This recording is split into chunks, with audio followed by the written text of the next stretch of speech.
Hello, hello. Welcome to our presentation. We're going to give it a couple minutes or probably not a couple minutes, but a couple seconds at least, and let people join us as they trickle in before we get rolling here.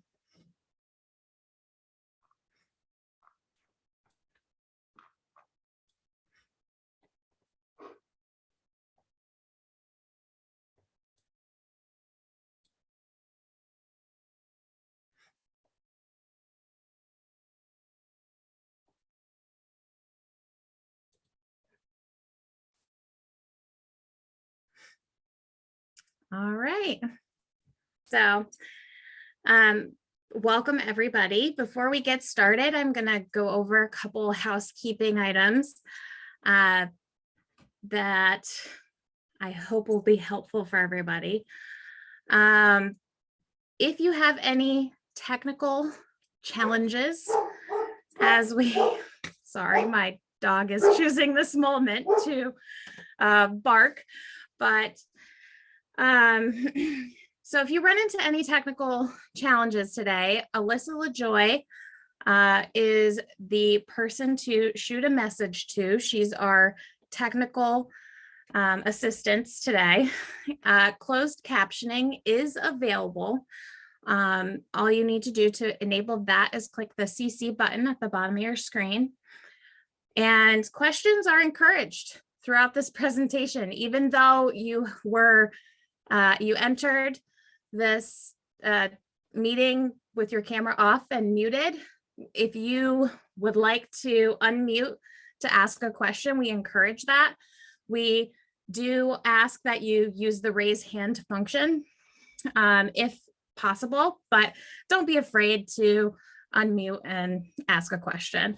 You can also drop a question in the chat box, and I will be monitoring that chat box. So I'll make sure that we answer all the questions that get put into the chat box, even if we don't answer it right at that moment that you enter it. And we are recording this presentation, and we will be distributing the recording to everybody who registered after the program.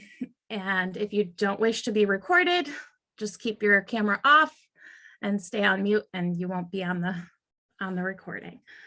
So lastly, if you enjoyed today's presentation, I hope you will join us for our March 2nd follow-up, part 2 to today's content. And Alyssa's going to drop the link to register for that, if you haven't already, in the chat. And now we'll get to the good stuff. So my name is Samantha Van Scoik. I am the Director of Strategic Partnerships at CIL. CIL is a nonprofit real estate organization focused on creating housing options for people with disabilities. And I'm also the co-chair of the communications work group for Dignity Alliance, Massachusetts. So before we dive into our social media content, I want to take a little bit of time to tell you about Dignity Alliance in case you are not familiar. I think we've got a lot of familiar faces here today, but we also have some newbies. So I want to just explain Dignity Alliance and our mission. So we are a grassroots coalition of individuals and organizations across Mass advocating for transformative change in the provision of long-term services, support, and care.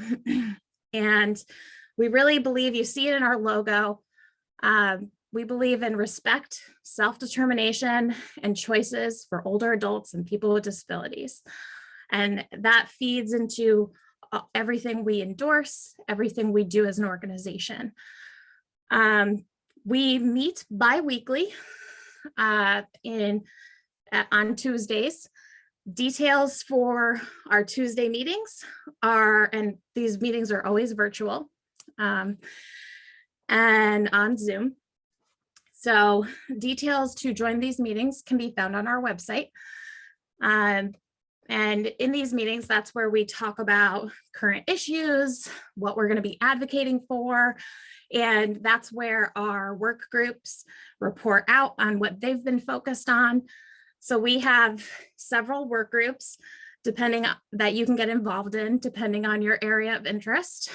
I'm just going to tick through our work groups. We've got a behavioral health work group, communications, facilities, home and community-based services, housing, legislative, legal, and veteran services.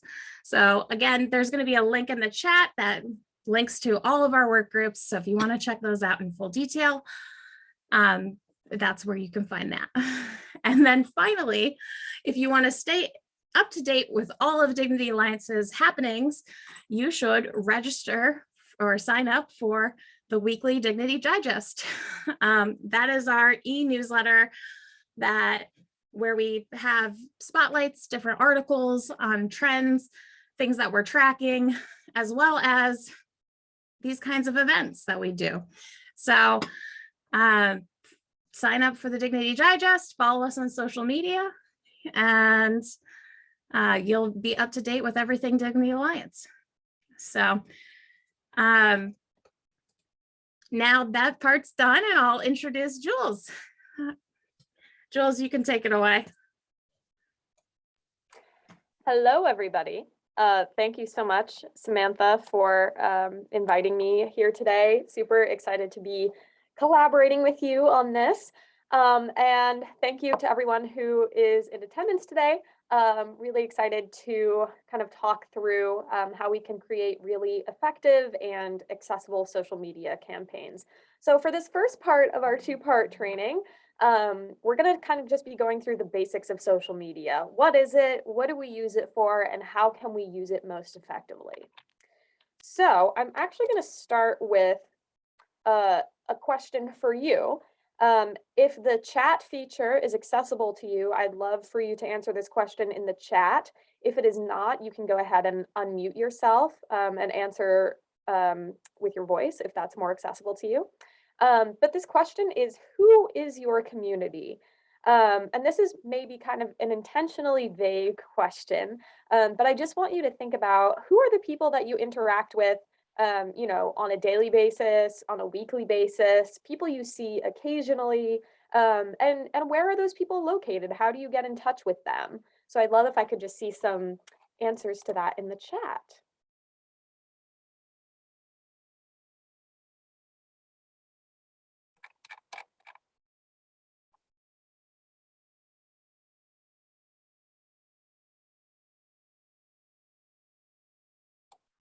And while we're waiting on folks to give us some answers on that, I can tell you, oh, woo, Brandeis, yay, we love Brandeis.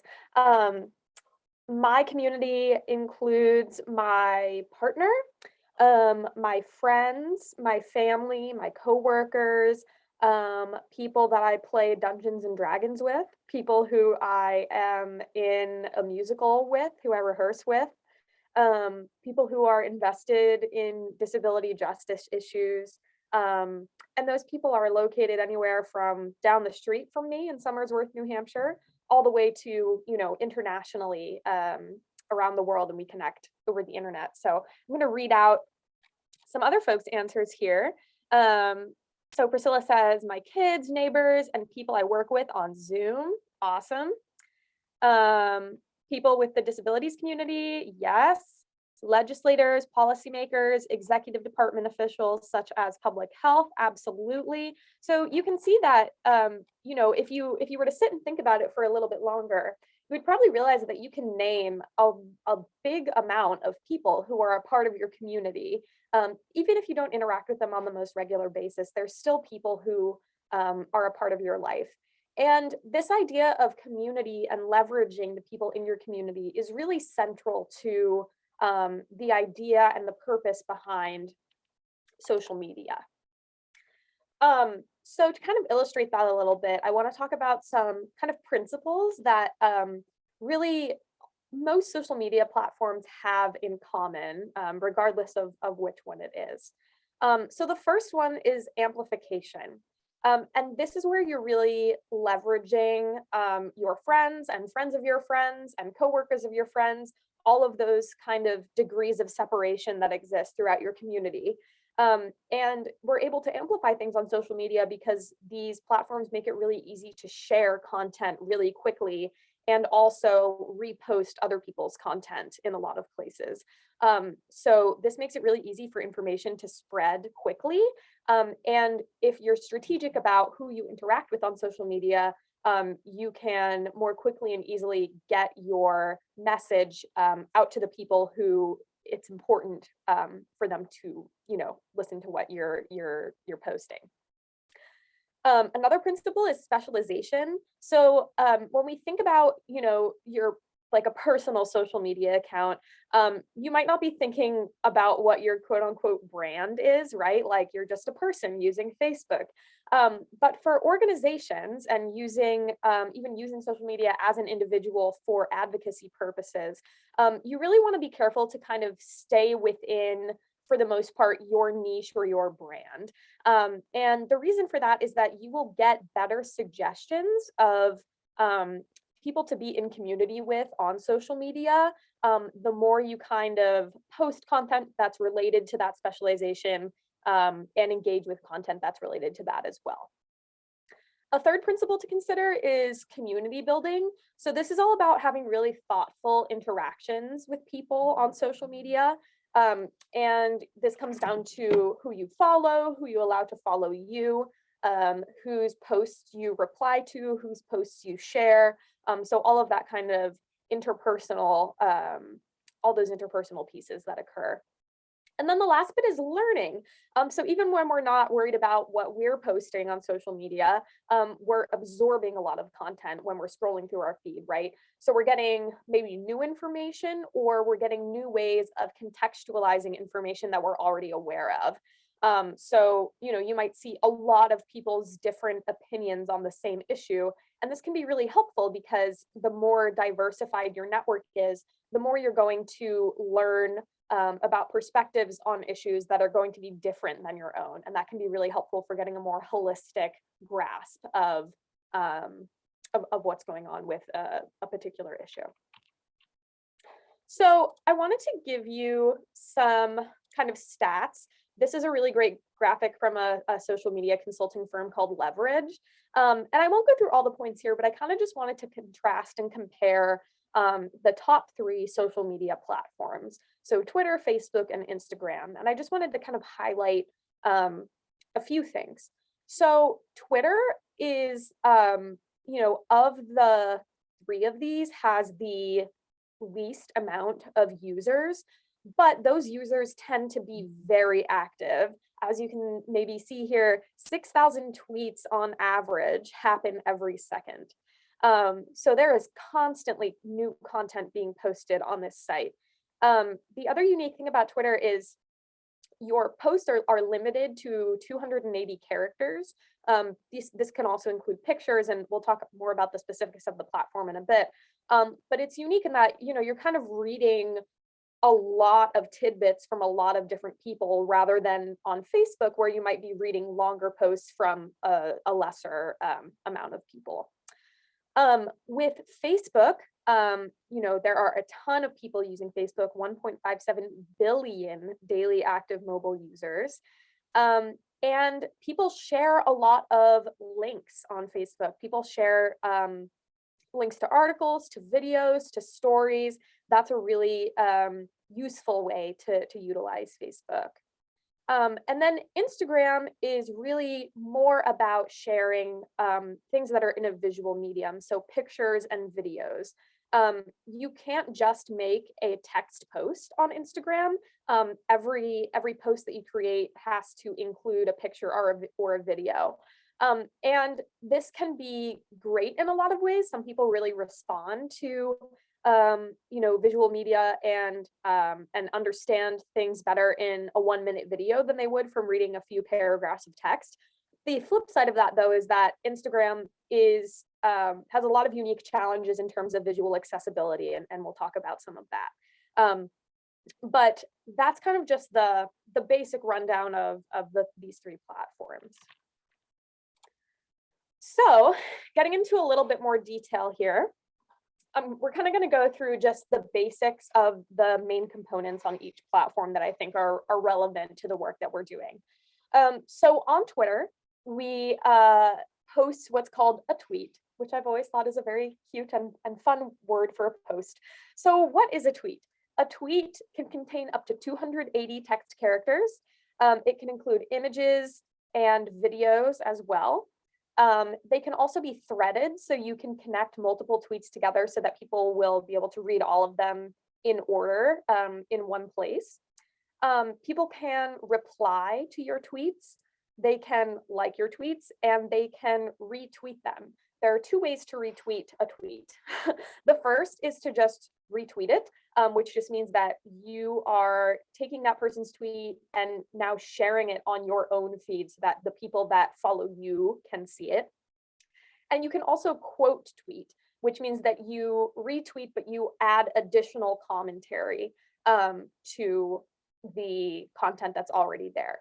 And another feature of Twitter is that you can tag people in a tweet with their handle. So every Twitter user has a unique, what's called a Twitter handle, which is basically like their username. And so you can allow people to be notified when you're tweeting about them or tweeting at them by including their handle in your post. Another feature on Twitter is hashtags. So what a hashtag does is it groups tweets together by topic. So you can think of a hashtag as kind of a category. And when you search for that category, all of the tweets that include the hashtag that fall under that category will come up. So if you get a hashtag going that a lot of people are using, it can be a really effective way to spread a message because you've now got all kinds of people using common language, and you'll be able to find all of the information related to those hashtags in one place. Lists are a newer Twitter feature, and they are created by users to group profiles together. And so you can have kind of when you're looking at a list, you're getting tweets from profiles that you've included in the list, and you can create lists for specific purposes. So for example, I follow a few lists that have to do with like disability activism and like social justice advocacy and things like that. And so I see tweets from people who are, active in those spaces and who are tweeting about that stuff regularly. So I can kind of get a more curated feed that has to do with those topics. And people can also add you to lists so that your content, if you're tweeting about, a specific thing, will come up on a list that is curated for that topic. Another newer feature of Twitter is Spaces. So you can kind of think of this like a conference call over Twitter. So it's essentially a voice feature. When you start a space, you are basically live streaming just your audio. So you are talking, people can tune into your space, they can join your space and listen to what you're saying. And they can ask you for permission to also speak in the space. So again, from an accessibility perspective, this can be kind of a limiting feature because it relies on auto captions for auditory accessibility, and they aren't always super accurate. And there's some other kind of issues that come up there, but it is a cool feature. And if you're using it with people for whom it is accessible, it can be a nice way to just kind of quickly get a conversation going. The other nice thing about Spaces is that you can pre-schedule them. So if at 4 o'clock tomorrow, I want to get on Twitter and talk about home and community-based services, then you can pre-schedule that and people can kind of bookmark it so that they'll get a notification when your space is going to start. And then they'll be able to tune in at that time. And then the last Twitter feature I want to go over is DMs, which stands for direct messages. And this is basically just like texting somebody over Twitter. So it's not attached to your phone number or anything, but it's attached to your profile. And you can message other accounts. You can message people who are what we call your mutuals. So mutuals are people who you follow and they also follow you. Those people you'll always be able to DM. People who have well, it really doesn't matter the size of the account, but some people will choose to have their DMs open, which means that anybody can send them a direct message. So that is an option as well. And DMs become useful when, you just want to maybe send something to somebody, but you don't want to like tag them in a post for everyone to see. If you want to talk about something in a more private and non-public space, that's kind of what DMs are for. And I know that Samantha had said, I'm going to be throwing a lot at you over the course of this workshop. If you have any questions or need any clarification, please feel free to put questions in the chat or unmute yourself and ask a question. I'm happy to answer as we go along here, but we will have time for question and discussion at the end as well. So moving on to Facebook. So Facebook, the kind of bread and butter of Facebook is posts. Posts can be really, really long. There's not a character or word limit that I'm aware of on Facebook posts, so they can be quite long, or they can be really short. They can include images, video, text. You can embed a live stream into a post, so it's kind of the same concept as Twitter Spaces, but instead of just the audio, you're live streaming video and audio. You can also make posts shareable so that other people can share them to their timeline. So it's kind of like becomes kind of like a retweet on Twitter in that way, so that that person's network will now be able to see your posts. Or you can choose to make a post private so that only people in your network can see your post. A really nifty feature of Facebook that I find really useful for organizing is groups. So groups are curated pages for specific interests or purposes. So some of the groups I'm in range from like cross-country skiing New Hampshire to like Medicare for all advocacy. Like it can really be about anything. They can be public so that anybody can join them, or they can be private so that only people you invite can join them, or people may have to answer, some kind of like questions that you set up before they join, so that the administrator of the group or kind of the group leader can choose who they want to admit.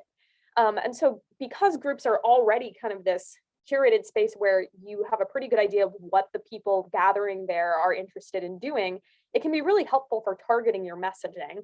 So if you can, message somebody who's the administrator of a group and say, hey,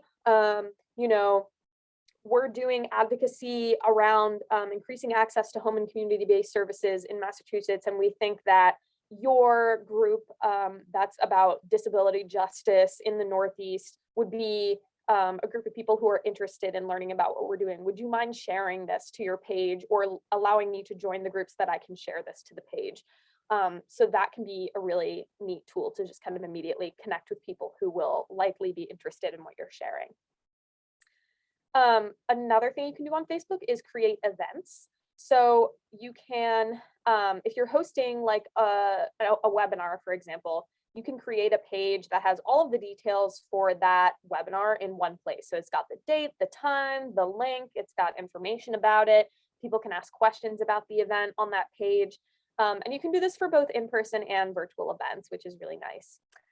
And then pages is kind of like a sub profile. So it allows people to interact with your content without being your friend directly, which is really helpful if you are, let's say you are using Facebook as like a private individual, but you're the page, you're creating the Facebook page for your organization.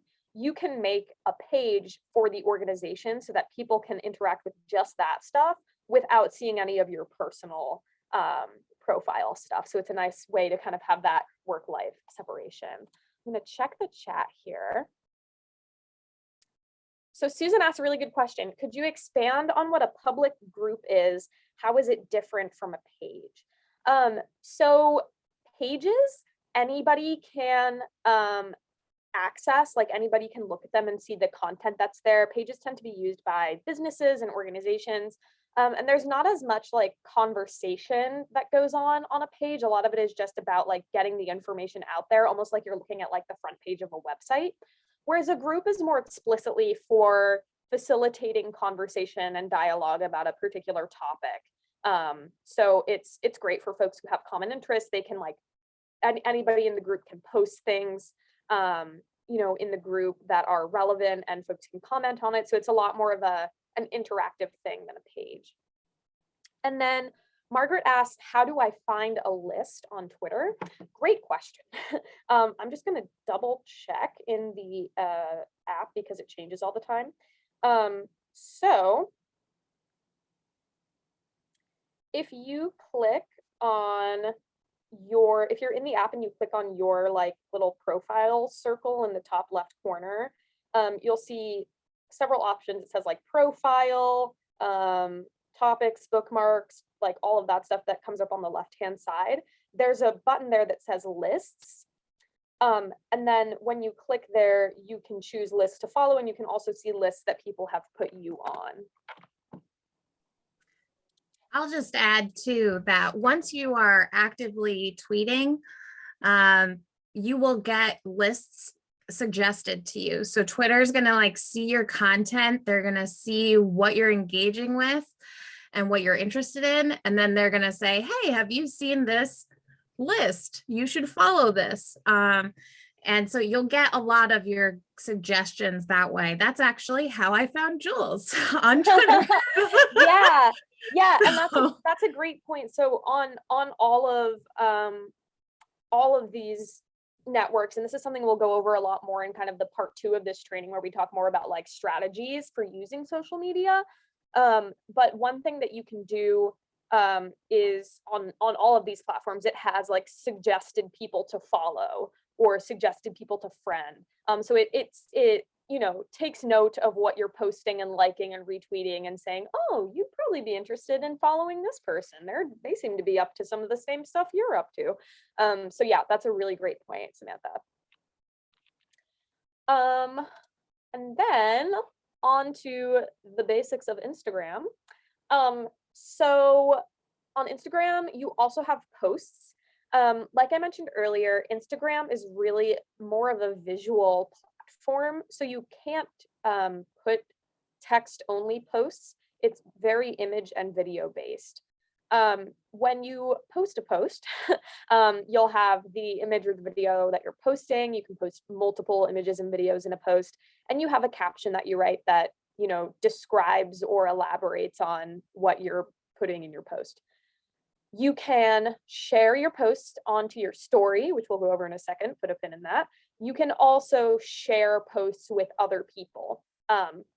What distinguishes Instagram from Facebook and Twitter is that you cannot repost somebody else's post to your profile. So you can put you can add somebody else's post to your story, but you can't actually like retweet it in the same way you would on Twitter, where it becomes a part of your feed. So that is just one kind of distinguishing feature.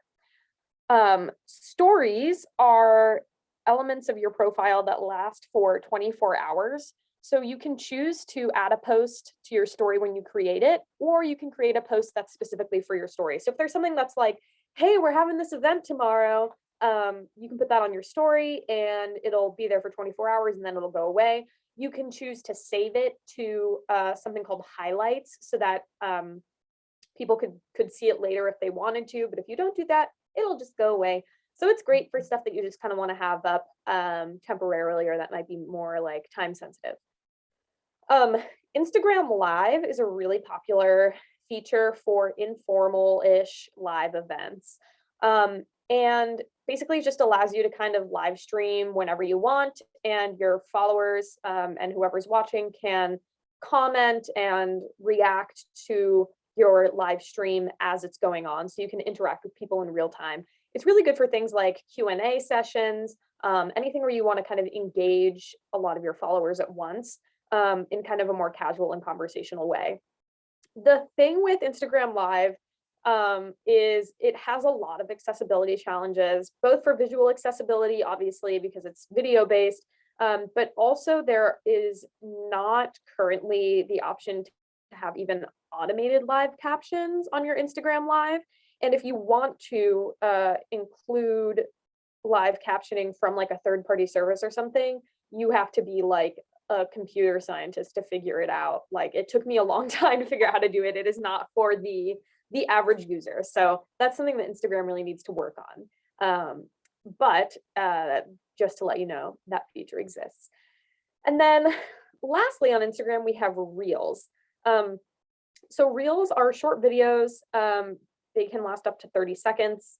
And people can save audio from someone else's reel and use it in their own reel, which starts a lot of like trends. So if you've ever been on, it's very similar to TikTok, where you have a lot of videos that have the same premise kind of, and that use the same audio, but they're made by different people.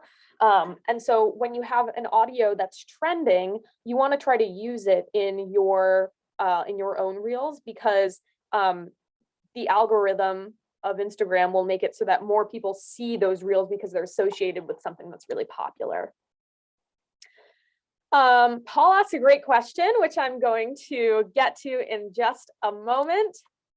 So my unsolicited opinion is that Twitter is the best platform for disability organizing. And so Paul had asked, given what Disability Alliance is about, or sorry, Dignity Alliance is about, if you're new to social media, which of these platforms do you recommend you get familiar with first? So I have the bread and butter of my like disability advocacy. So much of it has happened on Twitter. I've met so many incredible people and gotten connected with so many amazing orgs through Twitter. And my theory on why it tends to be a place that the disability community tends to congregate is because it's certainly not perfect in terms of accessibility by any means, but of those three platforms, it is the most universally accessible, because they have done a lot of work to make it compatible with like screen reader technology. They've made it possible for people to add alt text to their images, which is something we'll talk about in a minute. So it is far from perfect, but of the platforms, I would say it's the most accessible. And they're just for disability organizing, there is such a huge network of people on there. So I would say if you're looking for one to start with, Twitter is probably the one to go to. Yeah, and I'll just tag on here too and say that I completely agree. Twitter, the other reason I was about to say I completely agree with Jules is what Chris just dropped in the chat, which is that legislators follow Twitter very closely. Legislators do, their aides do, journalists do. So for our purposes, our target audience, that's where they are. That's what they're checking multiple times a day. Not to say that they aren't on Facebook or Instagram, but those two outlets are usually slightly different. You're looking for something slightly different when you're on those platforms. And Twitter is like very focused on being able to connect with people that you might not normally be able to interact with, as far as legislators and journalists go. So yes, absolutely. And I'm just looking at the Twitter app so that I can answer the next question that's in the chat here. So there isn't like a maintained list of Twitter hashtags. They can be pretty random. Some of them are purely for like aesthetic purposes, and some of them actually have like an information categorizing purpose. To follow a certain hashtag, you can search for it on Twitter, and then all of the tweets that come up under that hashtag will be there, so you can look through them. And then Margaret asks, how do legislators find the tweets they want to read when there are 6,000 per second? So this is where curating your network is really important, right? If you're not seeing every single tweet on the internet that's ever happened on your Twitter feed, you're seeing tweets from people that you follow, and sometimes tweets from people that those people follow. So it is a much more limited amount of content that you're seeing. And so if legislators are interested in a certain topic, they might follow accounts that have to do with that topic. They might follow like the party, like central party org for their state. They might follow certain constituents who are really active. So it's all about kind of curating your feed to get the information that you want.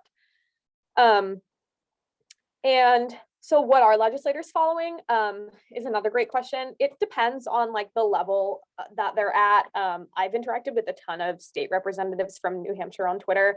A lot of the like congressional representatives, most of the time it isn't them on their Twitter page. It's a staff or an intern who's posting content and interacting with people. So that's something to be aware of. But there are, especially in like local and state government officials who are tweeting as themselves, and they tend to follow things that are, relevant to whatever issues are germane to their position or issues that they're working on.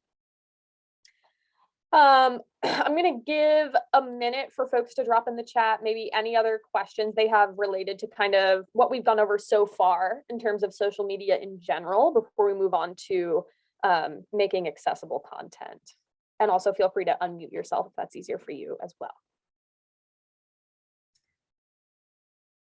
While we wait and see if there's any more questions, I can add into the to the hashtag question here. So what I like to do before I decide what hashtag I'm going to use is I check out and see who else has posted using this hashtag, because you can make anything a hashtag, any word, you put a pound sign in front of it and it's a hashtag. And so that is a tricky thing, right? Because you might think, that you're saying something, and then you click into that hashtag and see people use it, and then, maybe it's used differently. I'm trying to think of a good example of this, but there are words that, could mean two different things to different people. So it's always good to check who else is using that hashtag. And the way you would do that is you just type the hashtag you're thinking of using into the Twitter search bar, and it'll show you how many times it's been used and by whom. So you can easily, pretty quickly gauge what you're saying. So we have 2 more questions in the chat box.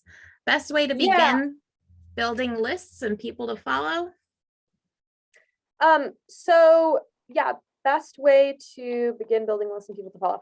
I would say just start following people. Like it seems kind of silly to say like the best way to start following people is to start following people, but really, like Samantha said earlier, if you follow like 3 people who are that you're interested in following, Twitter will recommend 10 more for you to follow. So it's just kind of something that can expand really quickly. And I can share, I'll be sharing a bunch of written resources after this is over with all of you.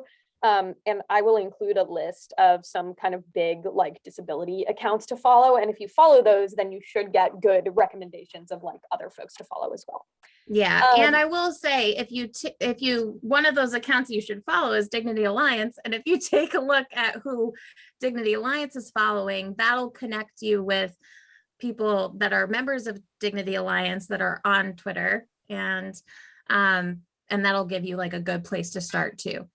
Yep. And then Paul asks, are your tweets always public? Can you restrict who sees them?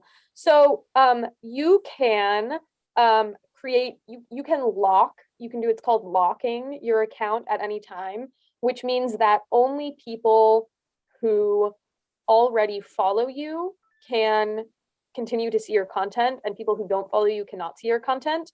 Or you could start with a private account, and that just means that the only people who can follow you are people who you give permission to follow you. So you'll get a notification that says, Sally wants to follow you. And then you can say, no, I don't want Sally to follow me. And you can deny her request, or you can say, yeah, sure, I'd love Sally to see my content, and you can accept her request. So you do have a lot of control over who sees your content.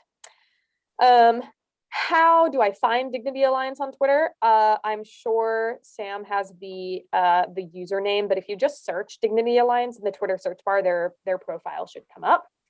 And then Two quick things, Jules. I can drop the Dignity Alliance Twitter so that everybody can follow. And then I just wanted to let you know, Judy does have her hand raised. I think she has a quick question. Oh, thank you. Yes, Judy, go ahead. So, one of my problems with all of this is that I don't want to spend my life online or on an app. And so I'm really struggling here thinking about, do I want to enter this world? And so as I've been thinking about it, I wondered if you might give me some perspective on like one thing that's happening today and why it would be worth it for me to be on Twitter. So I know that today the legislature is bringing, is bringing up again the driver's issue of people who are immigrants. And so I'm curious if you could give me examples of why it would be worth my being on Twitter to be able to participate in that, if that's an issue that's important to me. Sure. I mean, I'm not here to proselytize social media. There are definitely pros and cons, and it's certainly a personal decision whether or not you want to engage in that way.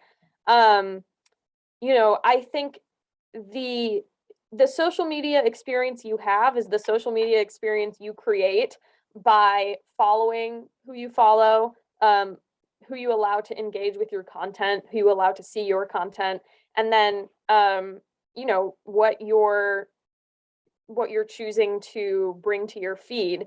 So I know people who have like a really, really slim Twitter profile, where they only follow like, I don't know, maybe they only follow like the Centers for Independent Living in each state because that's all they care about, and they just like mute everything else.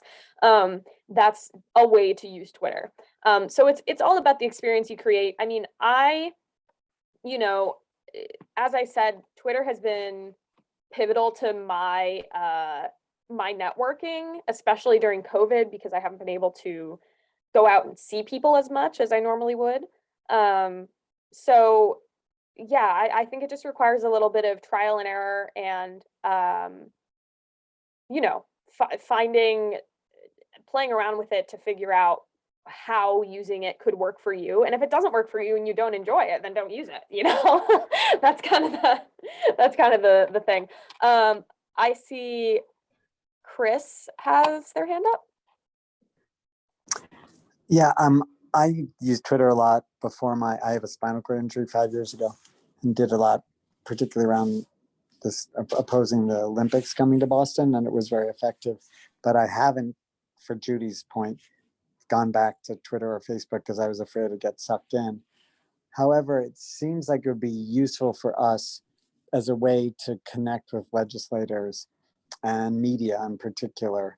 So it's a quick way to just put in one message and tag a bunch of people so they know that something's important to us individually, rather than putting together emails and then trying to figure out emailing everyone individually.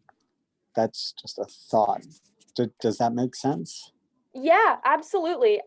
So I think that, it's Twitter or any social media you choose to use is a part of your overall communication strategy, right? So for example, my organization, Neighborhood Access, we've got a Twitter, an Instagram. We recently launched a newsletter, and, we engage individually with people as things come up that are relevant to specific people and orgs.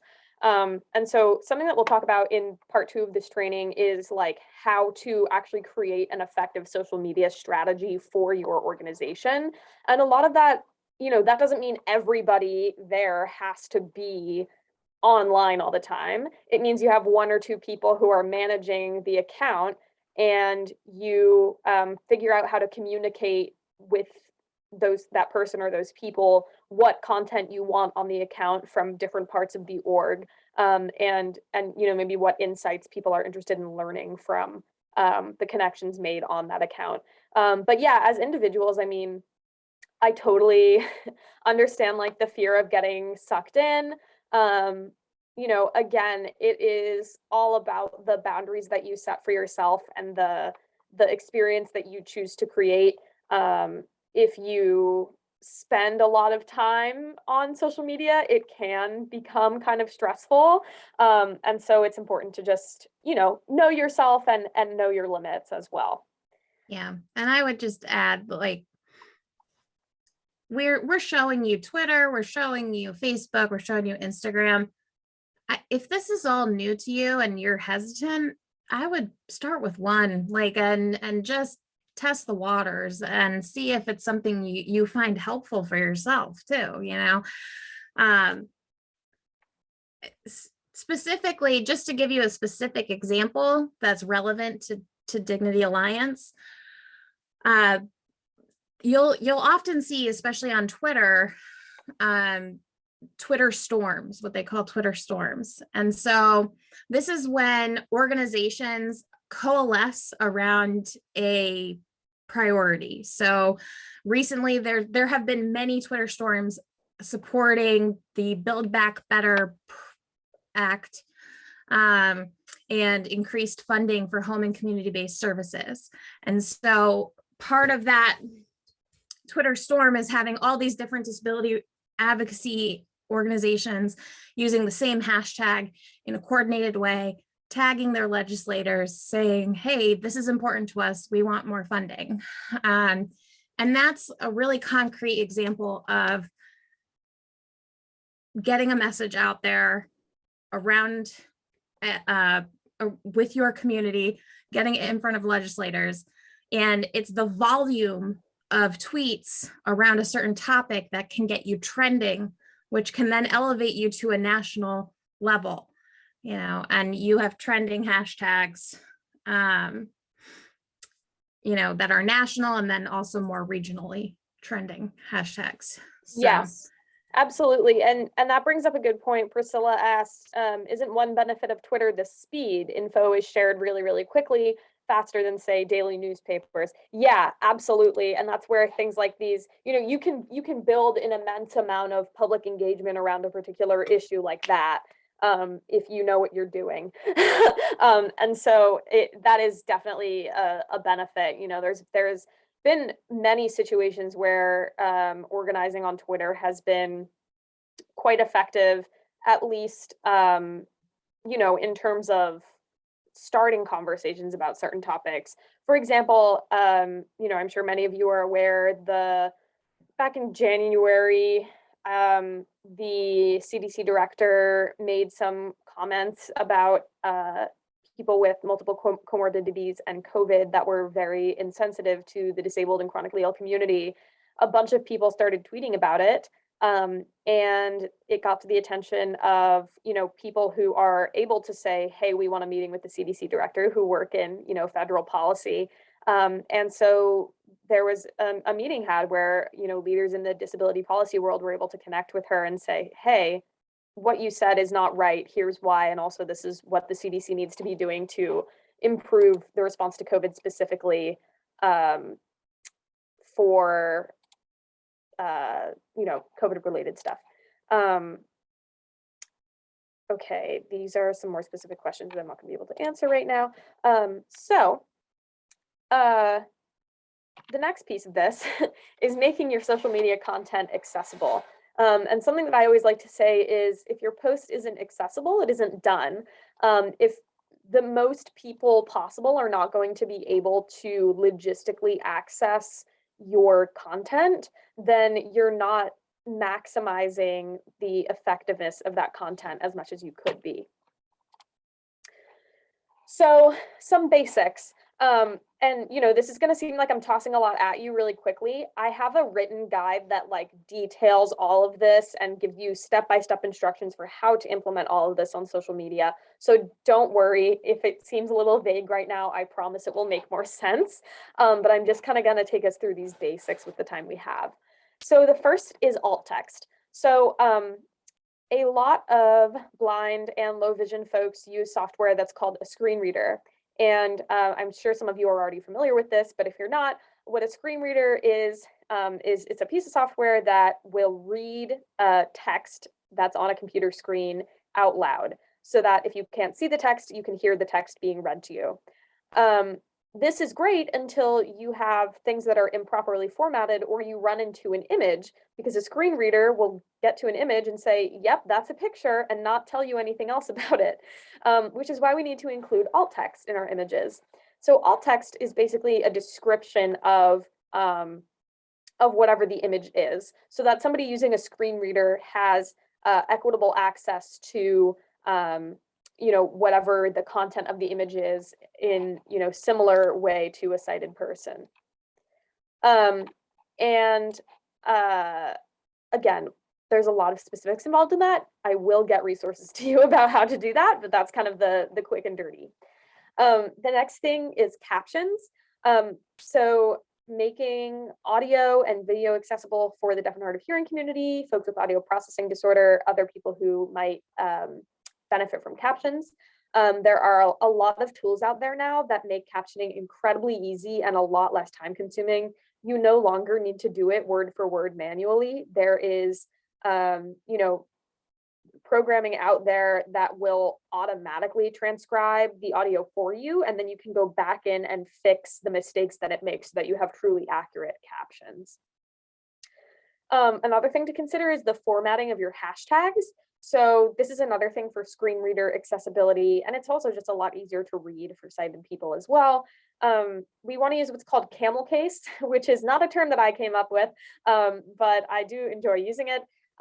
It is the idea of capitalizing the first letter of each word in your hashtag, so that a screen reader will recognize each of those words as an individual word, instead of just reading it as either a random stream of letters or like a mishmash of incomprehensible things. And so using this formatting is really important to make sure that folks using screen readers have equitable access to any hashtag content. Plain language, again, this is a thing I could do a whole other presentation on, but it's the idea of using language that's going to make your content easily understandable to people who don't have any background in the things that you're talking about. So making sure you're not using any like industry jargon or undefined acronyms and things like that. It's also about writing in a way that makes content more easily understandable for folks who have developmental disabilities or other cognitive processing based disabilities. But it really is something that benefits everybody.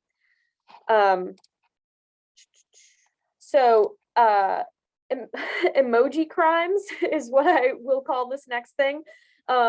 So if you've ever seen a post or a tweet where somebody has like 30 emojis on in the post, it can look really visually pleasing to have all of these emojis, but for people using screen readers, it is absolute hell, because the screen reader will say the name of each emoji, and you have to slog all the way through that post before you can move on to the next thing.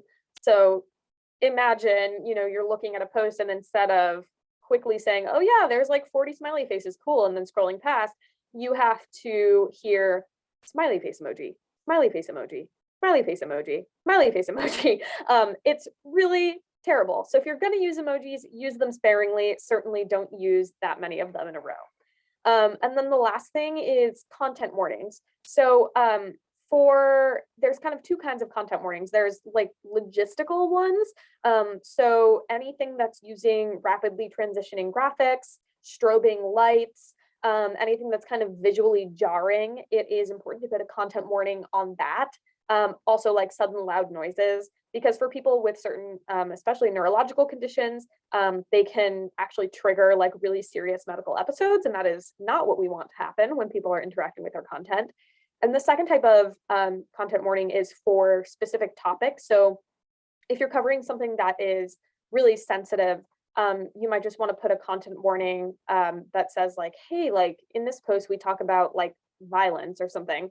And that way people who don't want to see content related to that thing can, use certain tools on Twitter or other social media apps to make it so they don't see that content.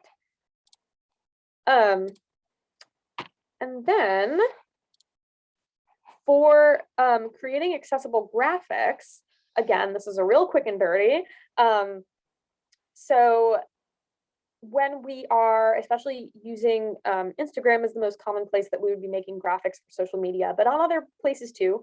If you're making a flyer or you know, any kind of visual graphic post, it's really important to kind of follow these guidelines.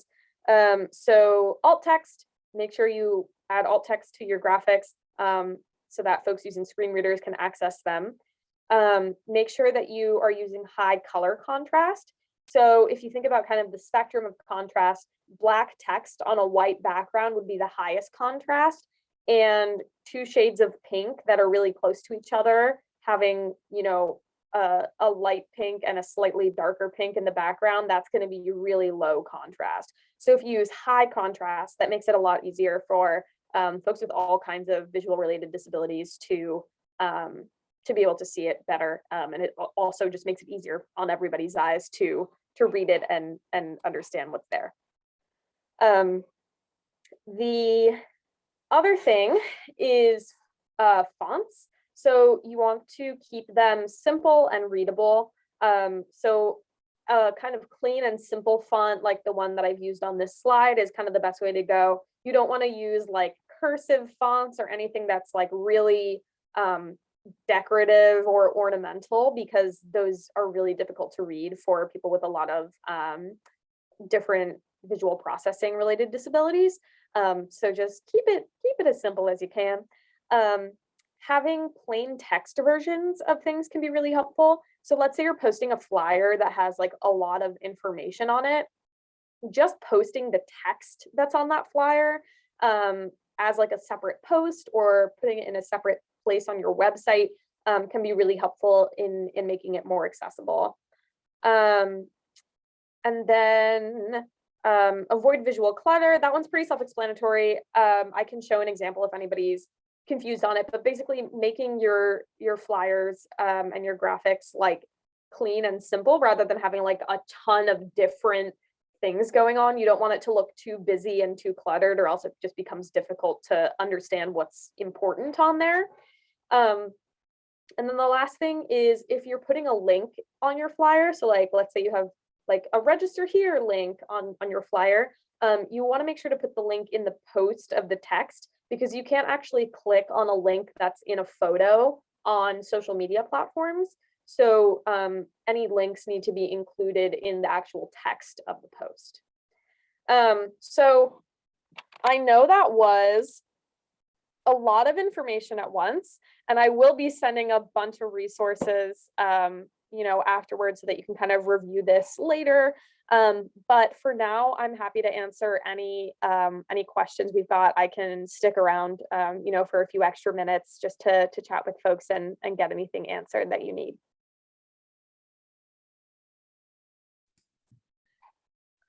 I'm gonna check the chat. They asked all their questions while you were doing that great presentation, Jules. Thank you.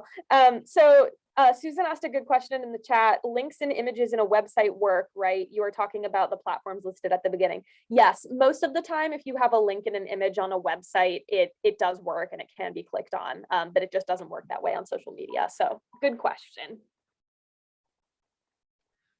Anything else? Jules, this is Priscilla. Thank you so much for this presentation to you and Samantha. It's been really, really helpful. I just had a question about public or private when you're setting up your Twitter account. Is there a place then where you say, I want it to be private or this is open to anybody? Yeah, so it's in your, I'm just gonna look at it so I can tell you the exact like names, but it's under your account settings. So if you like are on your profile and you click settings and privacy, you can click security and account access. And then, oh wait, sorry, nope, that's the wrong thing. Scratch that. Your account. Oh, where did they put this? I swear they change where things are on Twitter like every day. It's so annoying. Here we go. So if you go to your account settings and then privacy and safety, and then audience and tagging, that is where you can include any restrictions you want.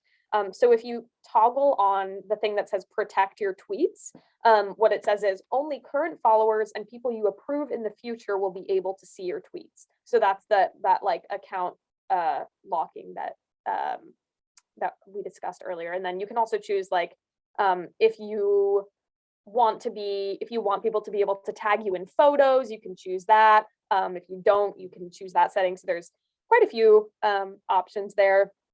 Oh, Chris, nice properly formatted hashtag. Yeah. 10 out of 10. Yeah. Oh, One thing Chris, I did you have a want to question? sorry. Just a quick note about privacy on Twitter.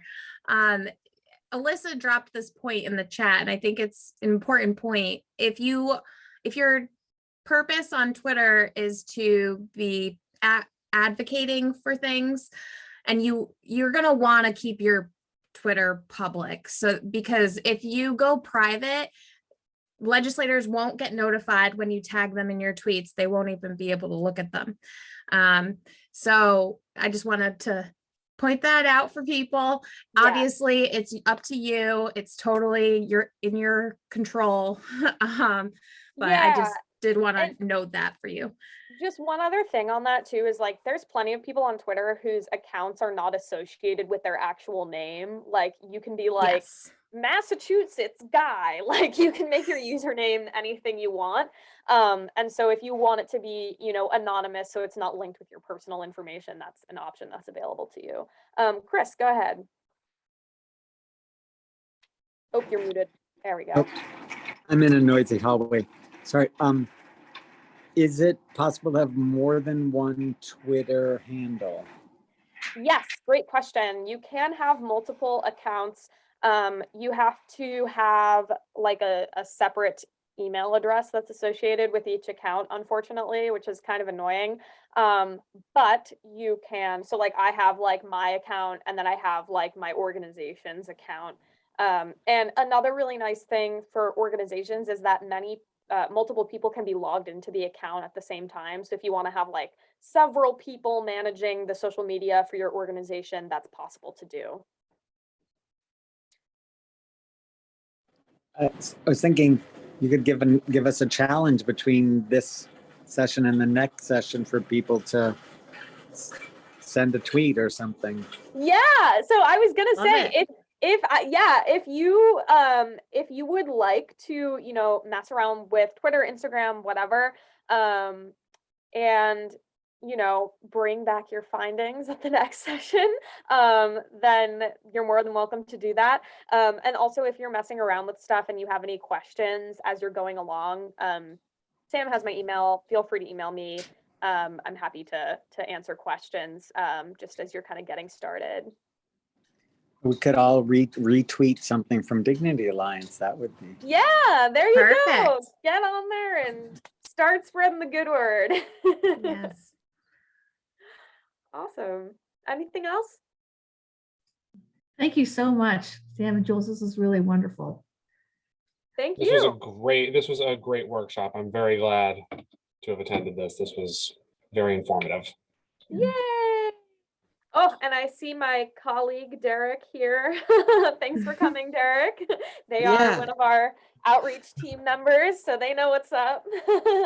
Yeah, I mean, this was a great presentation, and yeah, it was just great. Yay, thanks for coming. Yeah, and so just to kind of give you a sneak peek for next time, we will be talking more about kind of specific strategies for specifically activism and advocacy on social media. And we'll look at some examples of like really effective advocacy that folks have done. So definitely come back and join us for that. Thank you. And Thanks, just everybody. thank you, everybody. And just a quick note, it might take us a day or two to be able to distribute the video. We just want to make sure we get the captions right and all that fun stuff. And that does take a little bit of time. So be patient with us and we'll get that out, and also the follow-up material that Jules referenced earlier. So Perfect. thanks all. Thank you. Bye.